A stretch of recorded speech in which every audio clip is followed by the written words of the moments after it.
Hello friends, good afternoon, welcome to my YouTube channel.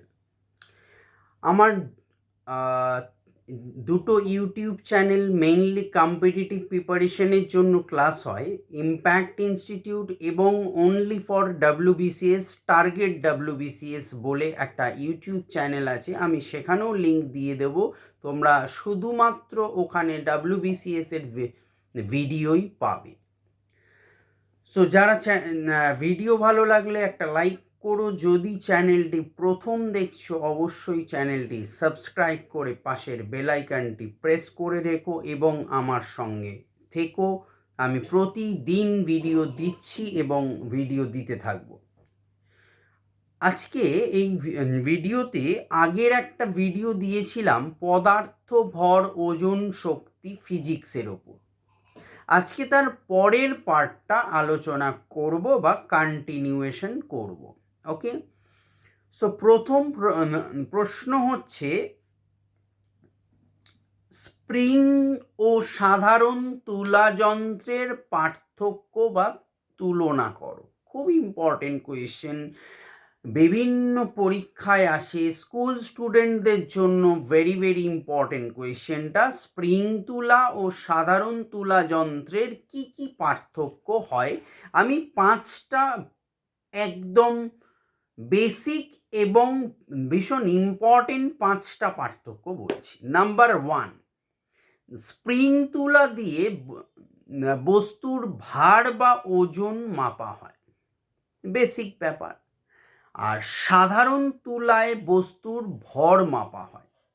Two, spring তুলা যে জায়গায় অসাঙ্কিত হয় শুধু সেই জায়গায় সঠিক পাঠ দেয়, সাধারণ তুলা সব জায়গায় সঠিক পাঠ দেয়।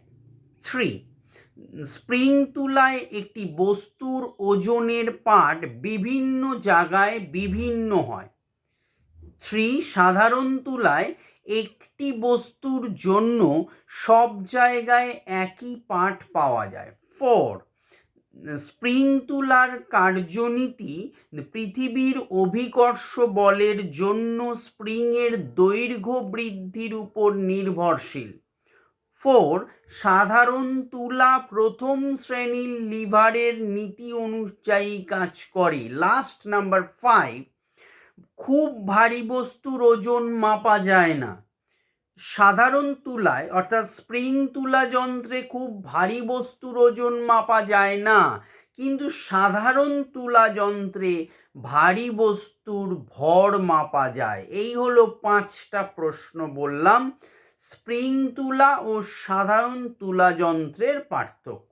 নেক্সট কোয়েশ্চেনে আসছি, ভরের ভেরি ইম্পর্টেন্ট কোয়েশ্চেন, ভরের নিত্যতা বা সংরক্ষণ সূত্র যে কোনো কম্পিটিটিভ এক্সামে আসতে পারে, স্কুল স্টুডেন্টদের ক্ষেত্রেও কিন্তু ভেরি ভেরি ইম্পর্টেন্ট পার্ট। আমি যতটা সম্ভব ইজিয়েস্ট প্রসেসে বোঝানোর চেষ্টা করছি, বিকজ ফিজিক্স ইজ দ্য খুবই কঠিন সাবজেক্ট, টাফেস্ট সাবজেক্ট।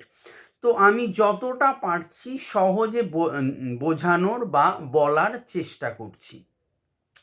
ভরের নিত্যতা বা সংরক্ষণ সূত্র, এর মাঝে বলে রাখি, এখন কম্পিটিটিভ এক্সামের PSC, SSC, rail, group D, primary TET এবং ডাব্লিউবিসিএস প্রিলিমিনারির, পুলিশ কনস্টেবলের অ্যাডমিশন চলছে ইম্প্যাক্ট ইনস্টিটিউটে। যদি কেউ ইন্টারেস্টেড থাকো বা ক্লাস করতে চাও, নোটস নিতে চাও, অনলাইনেও ক্লাস হয়, অফলাইনেও ক্লাস হয়, যদি কেউ ইন্টারেস্টেড থাকো দেন আমাদের হোয়াটসঅ্যাপ করতে পারো আমাদের ইম্প্যাক্ট ইনস্টিটিউটে 8910618541, অথবা তোমরা কল করতে পারো এই নাম্বারে বিভিন্ন ক্লাস সংক্রান্ত বা নোটস সংক্রান্ত বিষয় জানার জন্য।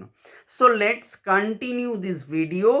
ভরের নিত্যতা বা সংরক্ষণ সূত্র, জড় পদার্থ অবিনশ্বর, অর্থাৎ এর বিনাশ হয় না, এক কথায় বললে অবিনশ্বর।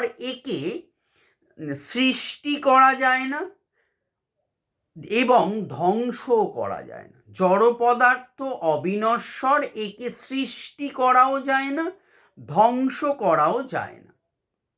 যে কোনো ভৌত বা রাসায়নিক পরিবর্তনে পদার্থের কেবল রূপান্তর ঘটে। জড় পদার্থের ভৌত অথবা রাসায়নিক পরিবর্তনে পদার্থের কেবল রূপান্তর ঘটে, অর্থাৎ এর সৃষ্টিও হয় না, ধ্বংসও করা যায় না। কিন্তু পরিবর্তনের আগে এবং পরে মোট ভরের কোনো পরিবর্তন হয় না।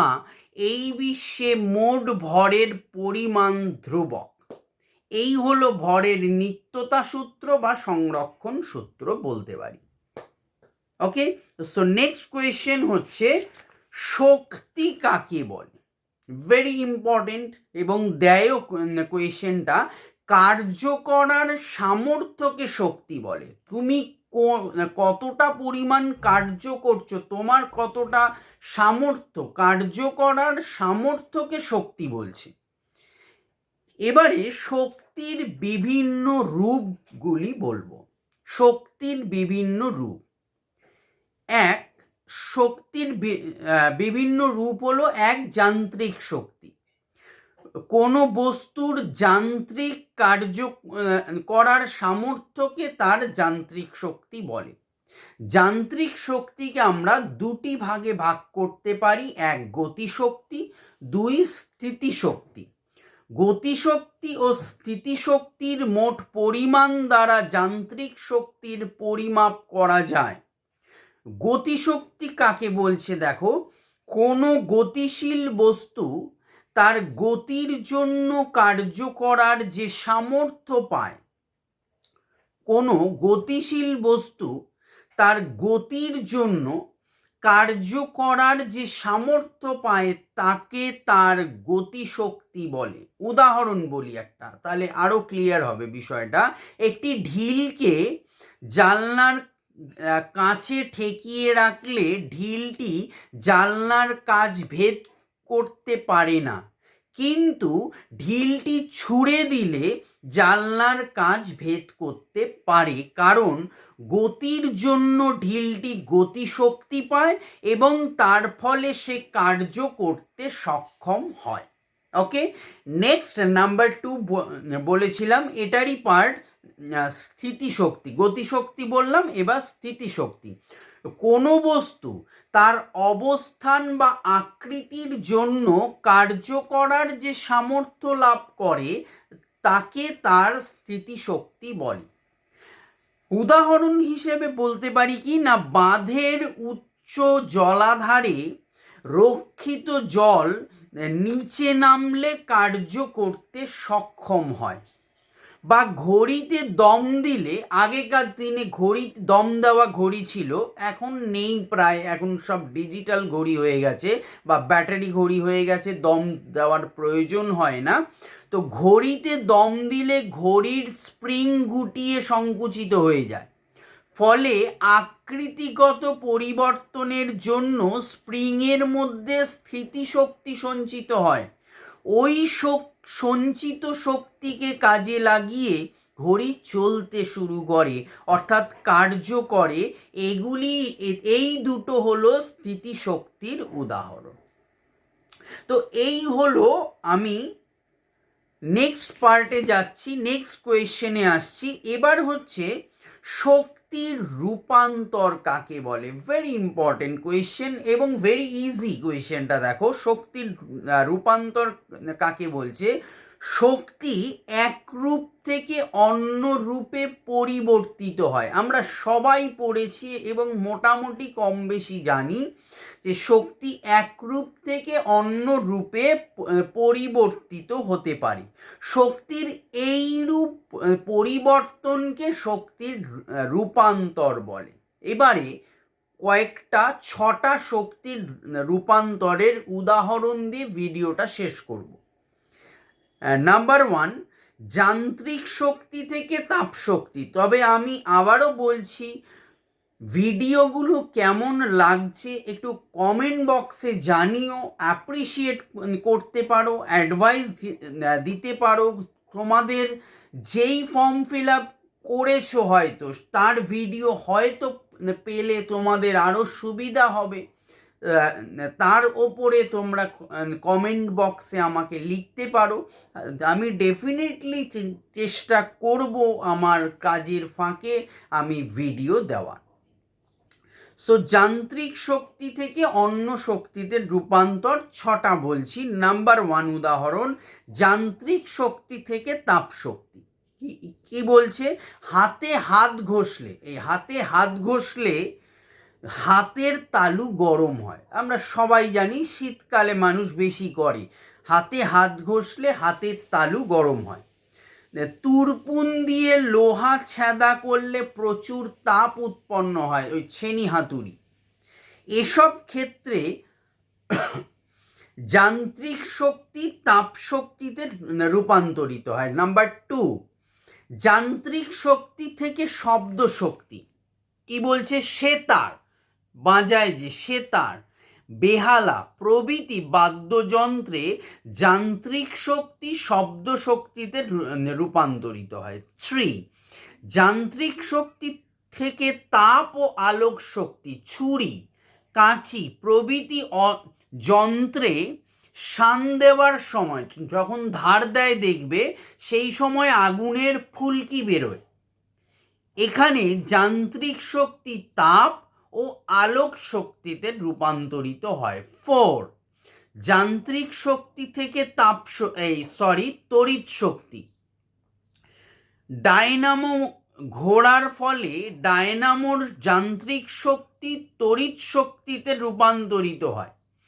জলবিদ্যুৎ উৎপাদন করার সময় জলের স্থিতিশক্তি তথা যান্ত্রিক শক্তিকে ডায়নামোর মাধ্যমে তড়িৎ শক্তিতে রূপান্তরিত করা হয়। 5, যান্ত্রিক শক্তি থেকে রাসায়নিক শক্তি ও তাপ শক্তি। দেশলাই বাক্সের গায়ে বারুদে দেশলাই কাঠি ঘষলে রাসায়নিক বিক্রিয়া ঘটে এবং আগুন জ্বলে ওঠে। এখানে যান্ত্রিক শক্তি রাসায়নিক শক্তি ও তাপ শক্তিতে রূপান্তরিত হয়। লাস্ট নাম্বার 6, যান্ত্রিক শক্তি থেকে চৌম্বক শক্তি। কি বলছে? একটি লোহার দণ্ডকে চুম্বক দ্বারা বারবার ঘষলে দণ্ডটি চুম্বকে পরিণত হয়। এখানে যান্ত্রিক শক্তি চৌম্বক শক্তিতে রূপান্তরিত হয়। সো ভিডিওটি কেমন লাগলো? ভালো লাগলে একটা অবশ্যই লাইক দিও, কমেন্ট করো, প্রচুর শেয়ার করো এবং চ্যানেলটি সাবস্ক্রাইব করে পাশের বেল আইকনটি প্রেস করে আমার সঙ্গে থেকো। ভালো থেকো। All the best. বাই।